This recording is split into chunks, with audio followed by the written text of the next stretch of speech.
Everyone all right?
Here we go!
All right, hush.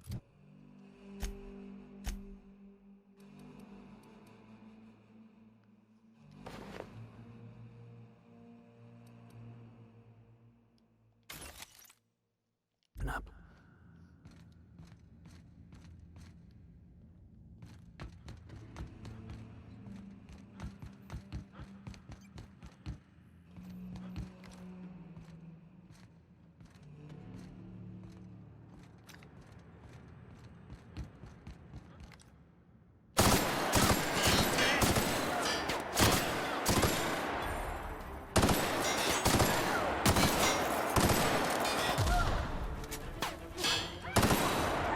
Fun! Take him down!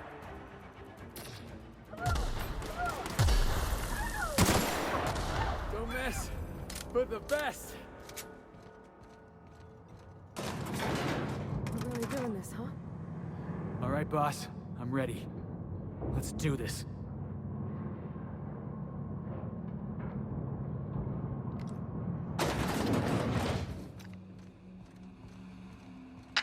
Captain, you have an uncanny talent for complicating my life. You've been working with Dr. Wells from the beginning. When we moved to arrest him, he was prepared. I lost good soldiers in the attempt. You've disrupted the balance of power. You've upset the natural order of things. You've introduced uncertainty, and there is nothing I despise more than uncertainty.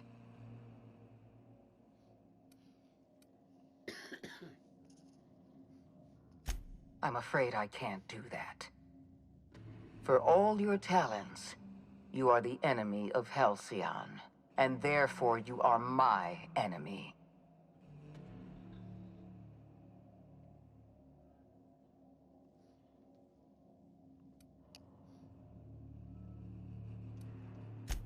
I have no intention of dying on Tartarus, Captain.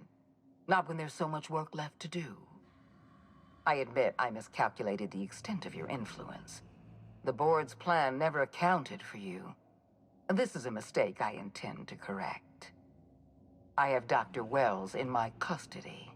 Once I've secured his cooperation, I can move forward with the program. I can repair the damage you've done. I can set things right.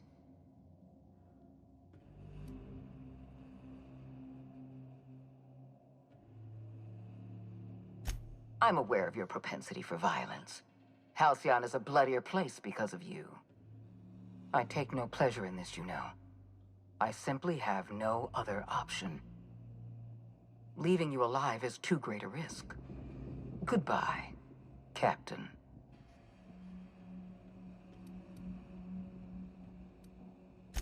I had a feeling you'd say that. This prison is equipped with an automechanical warden. I've had it programmed to eliminate you on sight and rinse your remains down a drain. And don't worry. I will inform Dr. Wells that you died heroically, or something.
Get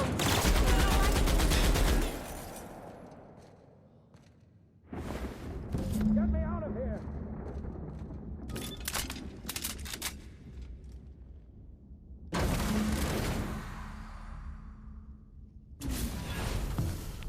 You don't know how glad I am to see you. You did the right thing. Akande was a monster. Her death was much deserved, and long overdue. And you lunatic, you broke into the board's own fortress just to rescue one doddering old man. You are absolutely out of your mind, and I can't begin to thank you enough.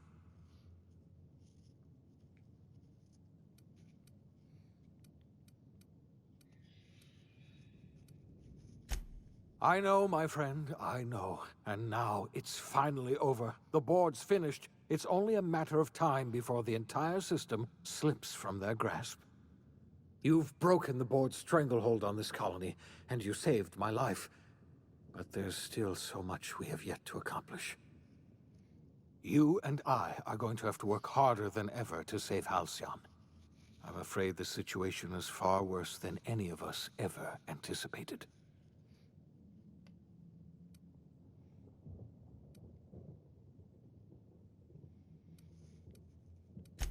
I would like nothing more than to celebrate this victory, but we have a serious problem on our hands.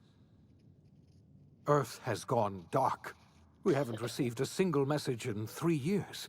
There's been no communication, no signals, nothing. 2 years ago, the Earth's Directorate's frigate disappeared on their way back to Earth. We don't know what they discovered when they arrived, or if they arrived at all. Hold on, Doc. Are you telling me the Earth went dark 3 years ago? And the board's just been covering this up? They've been incredibly effective at concealing the truth. Right now, the only people in the colony who know are standing in this room. You mean we're all alone out here? Really alone? I'm afraid so, Miss Holcomb. Halcyon is the only home we have left. Returning to Earth is no longer an option. We're in serious trouble, my friend. Do you know what this means for Halcyon? We can't rely on Earth for support anymore. We've been cut loose. We're entirely on our own. Yes, we do. You've done a marvelous thing. You've succeeded where anyone else would have failed, including me. We must begin the revival process immediately, starting with the Hope's brightest minds, and then we're going to fix this damn colony, one problem at a time. We're going to need a leader. And I can't imagine a better person for the job than you. What do you say, old friend? Will you help us?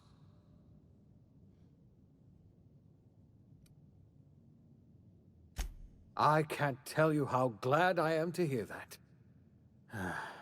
When I revived you, I thought we were going to save this colony all by ourselves. But I was wrong. We can't save Halcyon on our own.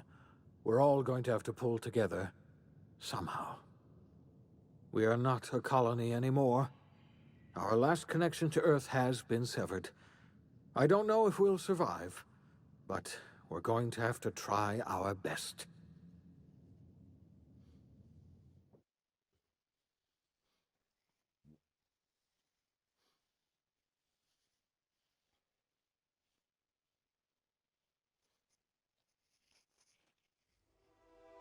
The OSI teaches that everything in the universe happens according to the grand plan. But the stranger that arrived in Halcyon was an unplanned variable. From the moment he landed in Emerald Vale, his actions altered the course of history. The events on Tartarus brought about the end of the board's authority.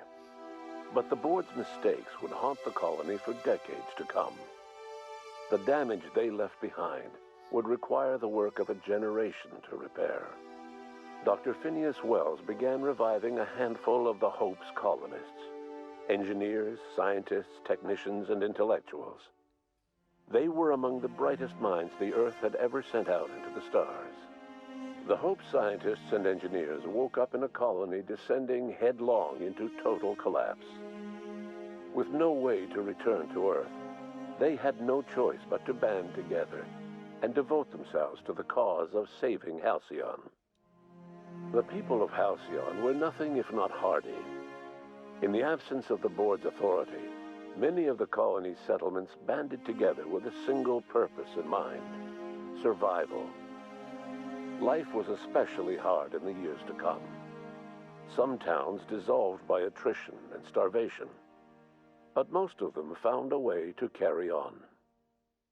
In the years to come, Halcyon was forced to reckon with its newfound freedom. The board was gone, and for better or worse, the colony was responsible for its own destiny. Left unchecked, the war on Monarch consumed both MSI and the Iconoclasts. And when the sulfur clouds settled, only stragglers from both factions remained. Some found their way to Sublight, some to Terra 2, and some lived their final years fighting for food in the wilderness. In the end, only the beasts remained. Adelaide McDevitt replaced Reed Thompson as the leader of Edgewater. She and her followers transformed Edgewater in their image. Anyone loyal to Reed was pressured into leaving town, and those who stayed behind adapted to her way of life. Adelaide transformed the old cannery into a new garden. The nearby Edgewater Cemetery provided a convenient source of fertilizer. Junlei Tennyson fought to protect the Groundbreakers' independence. While the board's influence faded, mechanical difficulties forced her to rely on parts that only corporations could provide. The cost was high, and time would tell if Junlei could balance the work with her aspirations for a better future. The rediscovery of the Hope and the abandonment of the lifetime employment program forced Byzantium to come to terms with some uncomfortable realities about the state of Halcyon. While Byzantines were reluctant to surrender the luxuries they'd grown accustomed to, the board's diminished authority gave them little choice in the matter. Nearly everyone had to learn to make do with less. Some even had to get jobs. It was a dark time indeed. Life in Halcyon was sobering for Felix Millstone. The grand revolution he dreamed of never came. There was no great awakening for the colony, no celebrations in the streets.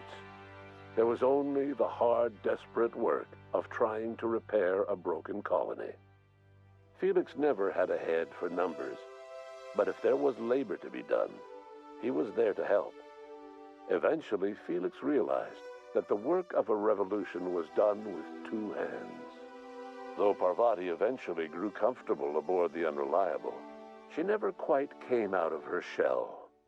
And she often wished aloud that her dad was still alive to teach her about the finer points of starship care and maintenance. While the colony fell into chaos, she found an island of relative peace with Ada, and they formed an unusual bond. She decided to remain aboard the Unreliable permanently as its chief and sole engineer. As hard as she tried to drink them away, Nyoka's memories eventually overcame her. Traveling with the crew served as a constant reminder of the family she'd lost, and so she eventually returned to Monarch to get back to what she found most comfortable: the deep end of a bottle and the far end of a trail. Few have seen her since, but travelers often swear they hear her and her machine gun in the night, screaming swears and spitting bullets. Before his untimely death, Captain Alex Hawthorne had plans to restore and modify, for combat purposes, a sanitation and maintenance automechanical that he'd found in a state of disrepair in Emerald Vale's scrapyard. That unit remains broken down and forgotten in the Unreliable supply closet to this day.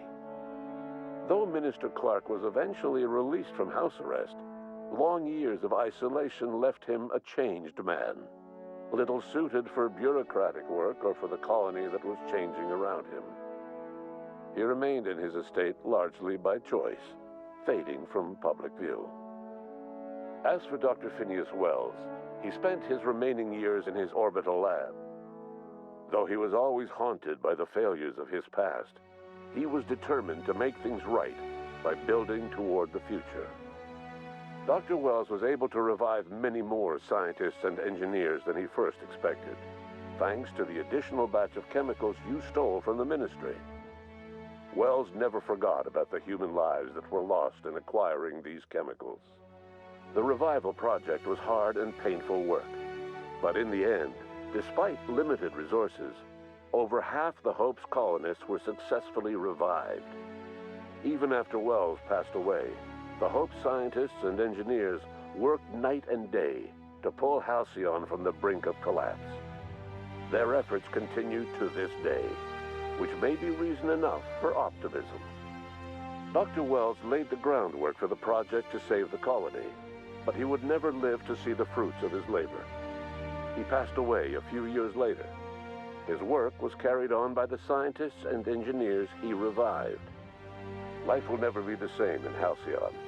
It is widely agreed that the colony has a chance of stabilizing within a generation, owing to the hard work and determination of the surviving colonists. Recovery is a distant goal, and the path is long and uncertain.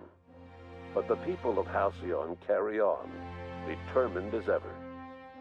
And what about you, the unplanned variable in the history of Halcyon? Long after Wells passed away, you carried on his work with more energy, determination, and brilliance than he could ever muster. The years that followed were hard, but Halcyon survived by the efforts of the Hope's most promising colonists, the greatest of which was you. No one knows what's happened to Earth, and no one knows what the future has in store for Halcyon. All we know for certain is this: the name of the Unreliable and that of its intrepid captain will remain the subject of countless stories for years to come.